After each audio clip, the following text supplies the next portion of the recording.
वंदे मातरम साथियों, वैदिक आइडियोलॉजी में आपका स्वागत है। मैं हूं विकास आर्य। आज दिल्ली में एक बहुत ही दुर्लभ दृश्य देखने को मिला। स्थान था दिल्ली का वही ऐतिहासिक रामलीला मैदान, जहां से आज से लगभग 13 वर्ष पूर्व अन्ना आंदोलन की शुरुआत हुई थी, जिसका उद्देश्य था इस देश से भ्रष्टाचार को ख़त्म करना। आज वही दिल्ली का ऐतिहासिक रामलीला मैदान था। सामने वही दिल्ली की जनता थी जो उस समय आंदोलन में हुआ करती थी। लेकिन यदि कुछ अंतर था तो मंच में बैठे उन लोगों में, आज मंच पर बैठे लोग वो लोग थे जिन पर एक समय ये आरोप लगाया जाता था कि ये भ्रष्टाचारी हैं। और मज़े की बात यह है कि जिन पर आरोप लगता था वो भी मंच पर थे और जो उन पर आरोप लगाते थे वो भी मंच पर थे। तो ये समय का पहिया है। जब समय का पहिया घूमता है तो इसी प्रकार की चीज़ें हमें देखने को मिलती हैं।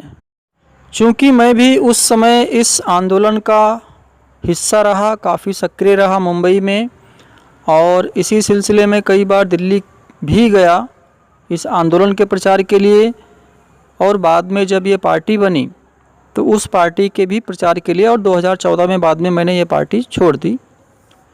मुझे याद है जिस समय ये आंदोलन था, अर्थात पार्टी नहीं बनी थी, जब इसे आंदोलन से एक राजनीतिक विकल्प को निकालने की बात हो रही थी, तो उस समय अन्ना हजारे जी और उनके बहुत सारे साथी, जिसमें किरण बेदी आदि शामिल थीं, वो इसके पक्ष में नहीं थे। वो नहीं चाहते थे कि आंदोलन किसी पार्टी का रूप ले।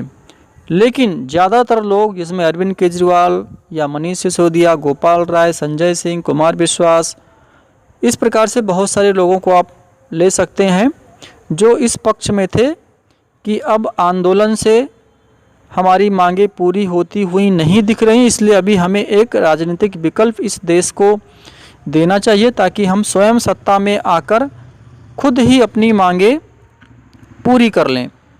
उस समय मैं भी इसी पक्ष में था। मुझे भी लगता था कि संभवतः अब आंदोलन से कुछ होने वाला नहीं है, सरकार को कोई फ़र्क नहीं पड़ रहा है, इसलिए अब हमें एक पार्टी में कन्वर्ट हो जाना चाहिए ताकि हम स्वयं सत्ता में आकर अपनी मांगों को पूरा कर लें।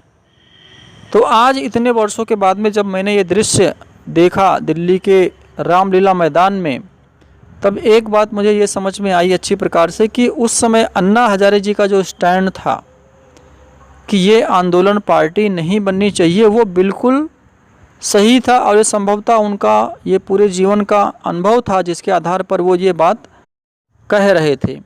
जो लोग उस समय इस आंदोलन को पार्टी बनाने के पक्ष में थे, उनका कहना ये था कि ये आंदोलन अब हमारे उद्देश्यों को पूरा करने में सक्षम नहीं है। लेकिन अब इतने वर्षों के बाद में ये बात समझ में आती है कि ये आंदोलन कमज़ोर पड़ा नहीं था, इसे कमज़ोर किया गया था, क्योंकि बहुत सारे लोग ऐसे थे जिन्हें अपनी आकांक्षाएं पूरी करनी थी, राजनीति में जाना था। वो प्रारंभ से ही राजनीति में जाना चाहते थे, लेकिन आंदोलन तो सिर्फ एक मुखौटा था।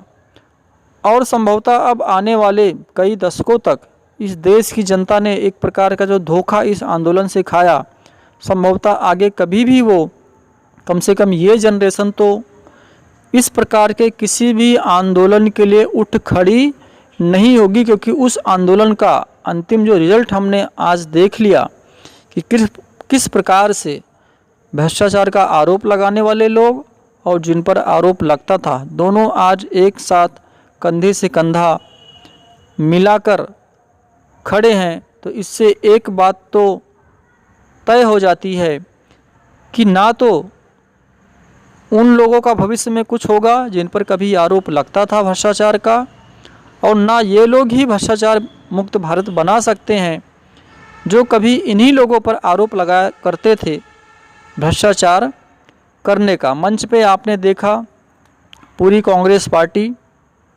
जो उस समय भ्रष्टाचार के केंद्र में हुआ करती थी, या उन लोगों के निशाने पर हुआ करती थी जो उस समय आंदोलन का हिस्सा थे। लेकिन मज़े की बात यह है कि आज वही लोग उन्हीं की तारीफ़ कर रहे थे और वही जनता आज उनके लिए ताली भी बजा रही थी। और ये सब करने की ज़रूरत सिर्फ इसलिए पड़ी क्योंकि आज उनकी स्वयं की चोरी पकड़ी गई। आज आम आदमी पार्टी के नेता जो उस समय आंदोलन का मुख्य हिस्सा थे, जो इन लोगों पर भ्रष्टाचार के आरोप लगाते थे, उनके स्वयं के 4 नेता जेल में हैं। अरविंद केजरीवाल, संजय सिंह, मनीष सिसोदिया और सत्येंद्र जैन। तो जैसे चोर चोर मौसेरे भाई होते हैं, वैसे ही आज सारे चोर एक साथ में इस मंच पर इकट्ठा हुए ये कहने के लिए कि जी हम चोर नहीं हैं, हमको छोड़कर बाकी सारे चोर हैं। इतने गंभीर साक्ष्य होने के बाद में, एविडेंस होने के बाद में बेशर्मी की हद ये है कि अभी भी मंच पर खड़े होकर ये बोलते हैं कि जी हमने कुछ नहीं किया। आरोप इतने गंभीर हैं, साक्ष्य इतने गंभीर हैं कि कोर्ट, चाहे वो लोअर कोर्ट हो, हाई कोर्ट हो या सुप्रीम कोर्ट हो, कोई भी इन्हें जमानत देने के लिए तैयार नहीं है। फिर भी बेशर्मी के साथ में सीना तान कर बोलते हैं, ठीक वैसे ही जैसे आज से 13 वर्ष पूर्व ये पार्टियां भी बोलती थीं, जिन पर वो कभी भ्रष्टाचार के आरोप लगाते थे कि ये भ्रष्ट हैं, ठीक वैसे ही ये स्वयं को आज पाक साफ सिद्ध करने की कोशिश कर रहे हैं। लेकिन मुझे लगता है कि अब जनता मूर्ख बनने वाली नहीं है। 13 वर्षों तक मूर्ख बना लिया, अब तो सारा कुछ सामने आ चुका है और निश्चय ही आने वाले चुनाव में जनता इन पाखंडियों को, इन ढोंगियों को, जिन्होंने एक अच्छे खासे आंदोलन को ख़त्म करके अपनी आकांक्षाओं को पूरा करने के लिए, अपनी एस्पिरेशंस को पूरा करने के लिए उस आंदोलन को ख़त्म करके एक ऐसी पार्टी को जन्म दिया जो आज स्वयं भ्रष्टाचार में पूरी प्रकार से लिप्त हो चुकी है। तो जनता इन्हें आने वाले चुनाव में सबक ज़रूर सिखाएगी। साथियों, आज के वीडियो में बस इतना ही। मिलेंगे नेक्स्ट वीडियो में, तब तक के लिए ओम नमस्ते।